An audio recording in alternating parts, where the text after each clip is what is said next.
criminals will look up and shout, "Save us." And I'll whisper, "Ah!"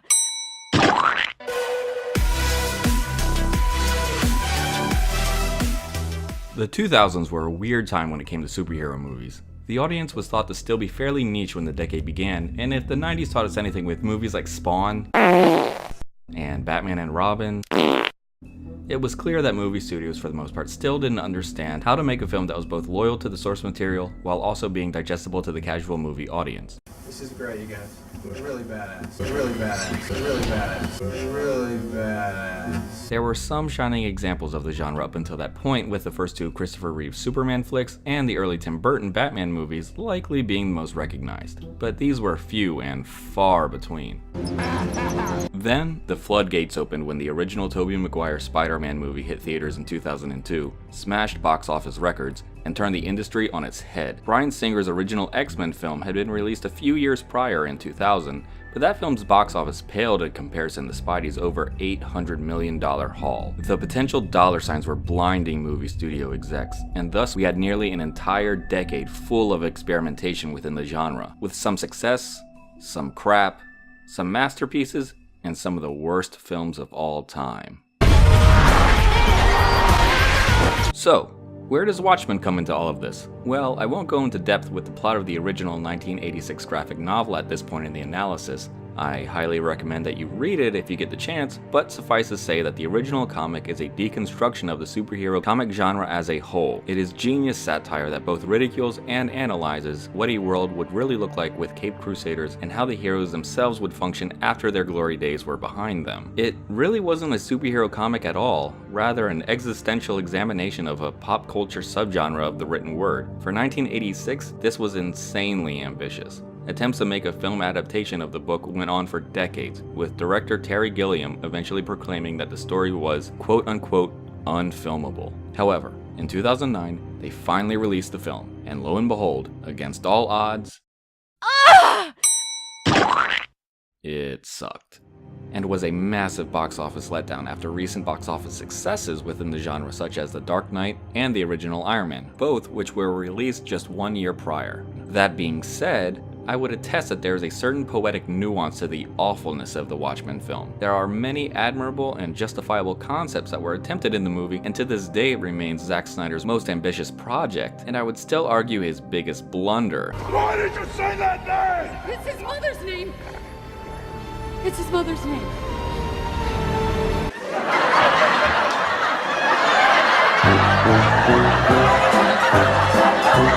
Just like the graphic novel the movie was based on, I believe this film perfectly sums up and unintentionally satirizes the growing pains of the 2000s boom period of the superhero film genre.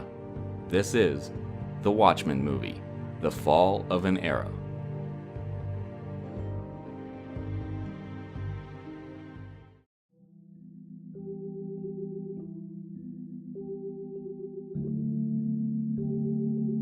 Before we get into all the philosophical and thematic nuances of this video essay series, we first have to look at the film itself and judge it as a film alone. Not look at the source material, not look at the development of the film, just simply evaluate the movie for what it is. Frankly, it's terrible. While it received mixed critical reception upon release, and I myself thought the film was fine enough when I originally saw it back in 2009, to say it has aged poorly would be an understatement. And for every one thing that works in the film, there are at least 10 glaring problems to go along with it. Take the title sequence of the film.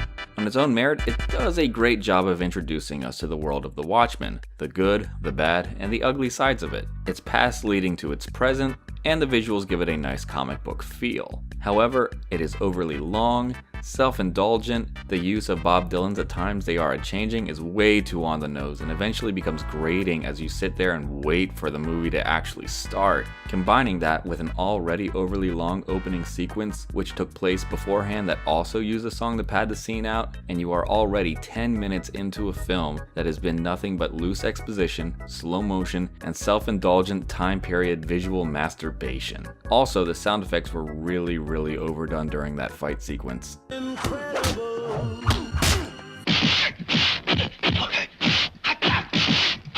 If you haven't guessed it by now, the movie's primary problem is pacing and tone. This is a 3-hour long film, and there is no clear structure to the events that happen at all. I guess you could say the murder of the comedian is the center of the film. His funeral and his subsequent backstory take up a huge amount of the film's runtime, and the consistent plot arc seems to be about figuring out who murdered him and if retired heroes are being specifically targeted, I think.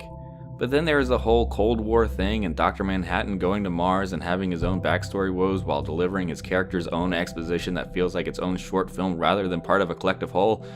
Are you lost yet?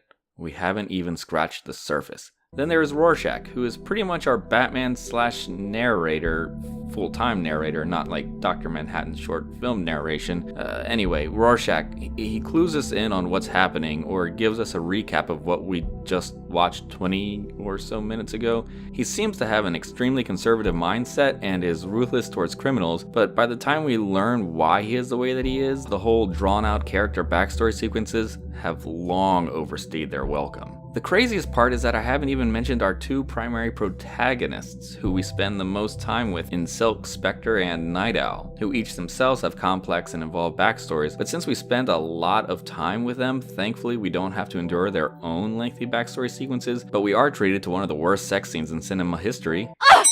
So thanks for that. This is why Terry Gilliam was quoted as saying the story was unfilmable. There are so many complex characters and motivations, so much bloated exposition and Lost-style flashback sequences that you almost feel like you are watching the longest recap of a TV show's season in history. The worst part is that even though you get so much time dedicated to so much backstory of each character, you are still hard-pressed to care or really root for any of them. If you take away the flashback sequences, you really aren't left with much in the way of character motivations. Rorschach is strictly about vengeance and justice, and even though he says he sympathizes with the comedian and that's why he wants to solve his murder, we never really get a hint that they had any sort of relationship or admiration for each other than a simple working one. It really just makes Rorschach a tool for exposition. If he's close to anyone, it's definitely Night Owl, as it is established they were partners for a while, even though the only person you see Night Owl work with in all those flashbacks was the comedian. But is Night Owl's relationship with Rorschach the primary one they focus on with Night Owl himself? No, it's the relationship with Silk Spectre, played absolutely abysmally here by Malin Ackerman, which, again, they never establish a past existing relationship between the two other than a platonic working one. Why is their relationship the one that gets the most screen time? Oh yeah. Which is only natural. Night Owl himself seems to be going through an existential crisis and is unhappy with life after being a superhero, but then again, Dr. Manhattan seems to be going through a lot of the same types of issues himself. In fact, all these characters seem to be just dwelling on the past as much as this movie is. By the time we actually get to the real antagonist of the whole story, Ozymandias, and why he betrayed his former co-workers in order to stop the Cold War, the impact of him destroying New York and other revelations within the plot hit with the emotional impact of a botched announcement call. And boom goes the dynamite. Hell, when Rorschach is killed and we see Night Owl's emotional reaction, I was all, wow, he really cared about him. I wish the film had established that more thoroughly than a few scattered scenes of them conversing, briefly working together, and Night Owl breaking him out of prison after getting an ego boost from, yeah. Which is only natural. I haven't even touched upon Silk Spectre herself, her relationships with Dr. Manhattan, her mother, the comedian, and her being the one that convinces Dr. Manhattan to come back from Mars to save the world. Why? Because even though each one of those plot points serve a huge purpose, they end up becoming side blips and are drowned out by other bloated plot points just as quickly as the revelations themselves occur. And then the film ends on a weird, happy note that looks like it was ripped straight from a TV special where our protagonists seem to be enjoying their new lives, even though just moments ago we were told how superficial that happiness was by these exact same characters. You haven't idealized mankind, but you've deformed it. You've mutilated it.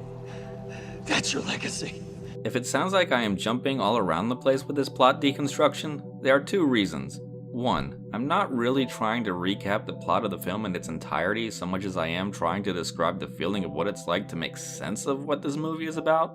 And two, the movie itself jumps around all over the place and doesn't really allow you to take any real plot developments in because it's too busy trying to juggle 4 more it has coming up, all of which take place in multiple different times in the past and the present. To To make matters worse, both extended versions of the film don't really fix these issues but rather exacerbate them even worse. They give you more stuff to think about rather than better explain what was already there. Simply put, the plot is an absolute bloated mess, and if you have no prior knowledge of the graphic novel, it is almost impossible to really grasp every concept the film throws at you. The film is also glaringly self-indulgent and at multiple times is either gratuitously violent out of nowhere or, well, these sequences are distracting rather than engrossing, and throws the tone off so many times.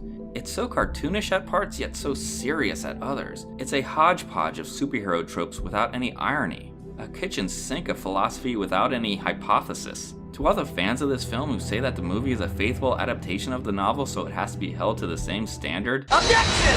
While it is technically a shot-for-shot remake of most of the novel with the same dialogue and sequences, the direction and tone of the film in comparison to the book is terribly off. The novel was nuanced, both in its color palette, its characters, and its tone. It was almost actively trying to look like an old garish paperback comic from the 50s, with the silly costumes, the misguided overt patriotism, and the stiff and stilted action panels. While the plot and tone was a serious one, the appearance of the comic was purely satirical of the genre, which is why the level of the gratuitous violence was more appropriately jarring in the book rather than silly and distracting like it was in the movie. The film, rather than having its own unique flair and appearance like the novel, instead opted to go for the same dark and brooding palette we saw in films like The Dark Knight, Spider-Man 3, and other commercially successful superhero flicks at the time.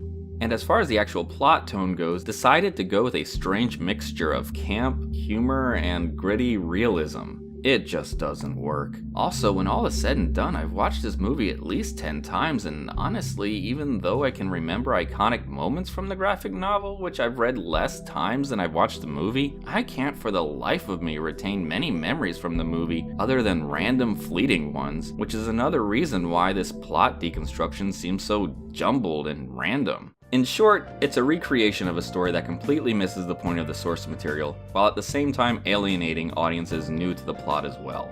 It would be like a retelling of the story of the Passover, but casting Adam Sandler in the role of Jesus and having each of his apostles getting their own 20-minute backstory. Sure, it's a faithful retelling, but was that really the best way to tell it?